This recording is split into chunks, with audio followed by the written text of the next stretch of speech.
The Pittsburgh Steelers just did something they have never done before. They put a future Hall of Fame quarterback on a hard deadline, and if Aaron Rodgers does not answer before April 23rd, this entire franchise could collapse before the first pick is even called. The Pittsburgh Steelers are no longer playing games with Aaron Rodgers, they are not being patient, they are not waiting around with a smile on their faces. Team owner Art Rooney II went on record at the NFL Annual League meeting in Phoenix and said he expects Aaron Rodgers to announce his decision before the 2026 NFL Draft, which kicks off on April 23rd. That is not a suggestion. That is not a gentle nudge. That is a franchise telling a quarterback that the clock is running and it is almost out of time. +1. Now, here is the part that makes this whole story so complicated. Pittsburgh actually wants Rodgers back. They are not pushing him out. They are not shopping for replacements behind his back. General Manager Omar Khan said back at the NFL Scouting Combine that the door is wide open for Rodgers to return in 2026, and Mike McCarthy confirmed he has had productive conversations with the quarterback since taking the head coaching job. These two men talk regularly. That matters. ESPN's Adam Schefter described the mood inside the organization as one of cautious optimism that Rodgers would ultimately come back. So, if everybody wants this to happen, why is it not done yet? That is the question every Steelers fan is asking right now. And the honest answer is that Aaron Rodgers moves on Aaron Rodgers' time. That is not a new development. This is a guy who has made an entire career out of doing things his way, on his schedule, by his own internal logic. He did it in Green Bay, he did it in New York. And now he is doing it in Pittsburgh, except this time the stakes are considerably higher for the franchise. Rodgers showed last season that he can absolutely still play at a high level. He completed 65.7% of his passes for 3,322 yards, threw 24 touchdowns, and only had 7 interceptions. He was not just a placeholder. He was a legitimate starter who helped lift a roster that had serious questions at that position. He helped Pittsburgh put together a 10-7 record and win the AFC North crown. That is not nothing. That is a guy who delivered when his name was called. And yet here we are, months later, still waiting for him to pick up the phone and give everyone the answer they need. +1. Steelers GM Omar Khan admitted he did not expect the decision to take this long, pointing back to the 2025 offseason where they went through a nearly identical waiting game. Fool me once. Now here they are again, doing the same dance with the same quarterback, and the calendar is moving whether Rodgers decides to move with it or not. Here is the part of this story that most people are glossing over. The Pittsburgh Steelers are hosting the 2026 NFL Draft.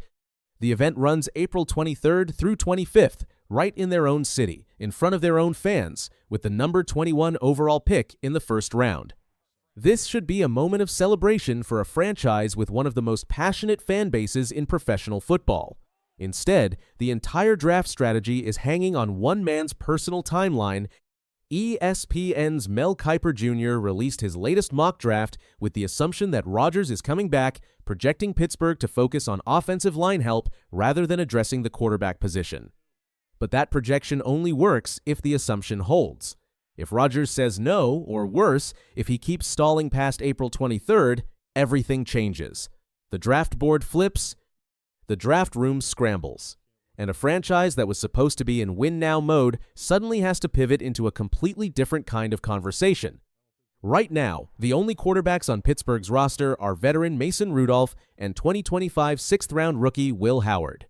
That is the reality underneath all the optimism and all the cautious language coming out of the front office. Rudolph is a career backup who has done admirable work in spot duty, but has never shown he can be a full-time answer at this level. McCarthy did say that Will Howard is a real prospect as a starting quarterback, and that is encouraging on the development side of things. But you are not walking into the 2026 season with Will Howard as your day one starter when you have a Super Bowl caliber roster built around winning right now. That is not a plan. That is a fire drill. Steelers insider Jerry Dulac shed some light on what the organization actually knows. According to Dulac, Rodgers has told the team this will not drag on, and there has been enough communication between the two sides that Pittsburgh believes a decision will come by the start of the draft. That is the good news. The organization is not completely in the dark. There have been conversations, there have been signals.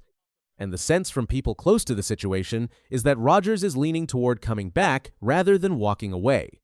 At this point, the situation appears to be heading in one of two directions. Either Rodgers returns to Pittsburgh for another run, or he walks away from football entirely. There is no third team in this equation. There is no mystery suitor waiting in the wings. It is Pittsburgh or retirement. That kind of binary clarity is actually useful for the franchise, even if the final answer has not arrived yet. McCarthy went on record saying he is confident Rodgers will be his starting quarterback, while also acknowledging this is a personal decision and adding that the two of them are in a good space right now. That is as close to a green light as you are going to get from a head coach who knows better than to speak for a player who has not made anything official. McCarthy is not panicking publicly, but you better believe the urgency is real behind closed doors. The relationship between McCarthy and Rodgers is actually one of the more underrated factors in this whole story. These two men spent years together in Green Bay. They won games together. They also had friction and disagreements and eventually went separate ways. But now they are back in the same building, and by all accounts, the dynamic has been positive. Schefter pointed out that the frequency of their communication is itself a signal, because why would Rodgers be talking to McCarthy that often if he were not seriously considering coming back? That is a fair point. The countdown is on. April 23rd is not far away. Pittsburgh is hosting the draft in their own city, and they need to know who their quarterback is before that stage is built and the cameras are rolling. The Steelers have done everything right. They kept the door open, they maintained contact, they gave Rodgers his space, while also making clear that space has an expiration date. +1. Now it is on Rodgers. It has always been on Rodgers. He has the power in this situation, and he knows it. The question is whether he uses that power to make a decision that works for everyone involved, or whether he lets the clock run out and forces Pittsburgh into the exact scramble they have been trying to avoid. The Steelers and their fans have been waiting all offseason. Everybody wants the answer, and one way or another, that answer is coming before April 23rd.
Playoff teams come open to